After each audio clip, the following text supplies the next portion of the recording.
Hi అండి, అందరికీ నమస్తే. ఈరోజు మనం రొటీన్గా రైస్తో చేసుకునే దోశలు కాకుండా ఇలా మిల్లెట్స్ అరికెలతో చేసుకునే దోశని ఎలా చేయాలో చూద్దాం. వీడియో చూశాక ఛానల్ని సబ్స్క్రైబ్ చేయడం, లైక్ చేయడం మర్చిపోకండి. ముందుగా 3 కప్పుల కోడో మిల్లెట్ అరికెల్ని తీసుకోవాలి.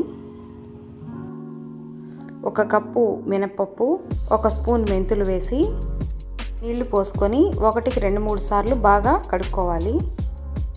ఇలా బాగా ట్రాన్స్పరెంట్గా అయ్యేంత వరకు కడిగాక తగినన్ని వాటర్ వేసుకొని 8 గంటల పాటు నానబెట్టుకోవాలి.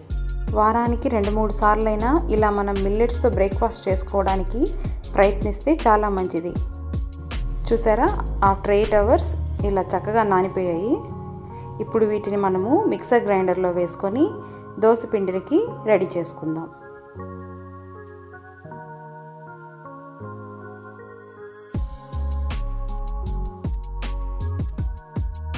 ఎక్కువసేపు నానితేనే మిల్లెట్స్ ఇలా మెత్తగా అవుతాయి, లేకపోతే పిండి బరకగా ఉంటుంది. ఇప్పుడు తగినంత ఉప్పు వేసి బాగా కలుపుకొని రాత్రంతా ఫెర్మెంట్ చేసుకోవాలి.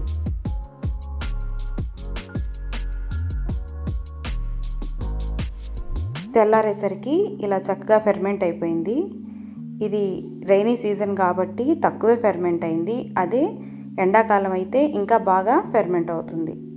ఇప్పుడు ఇందులో తగినన్ని నీళ్లు వేసుకొని మనం రెగ్యులర్గా చేసుకునే దోశలకు ఎలాగైతే పిండిని కలుపుకుంటామో అలాగే ఈ పిండిని కూడా కలుపుకోవాలి. మీరు కూడా ఇలా మిల్లెట్స్తో బ్రేక్ఫాస్ట్ని ట్రై చేసి ఎలా ఉందో చెప్పండి. ఈ రెసిపీ మీకు నచ్చితే ఖచ్చితంగా మన ఛానల్ని సబ్స్క్రైబ్ చేయండి, లైక్ చేయండి. Thank you.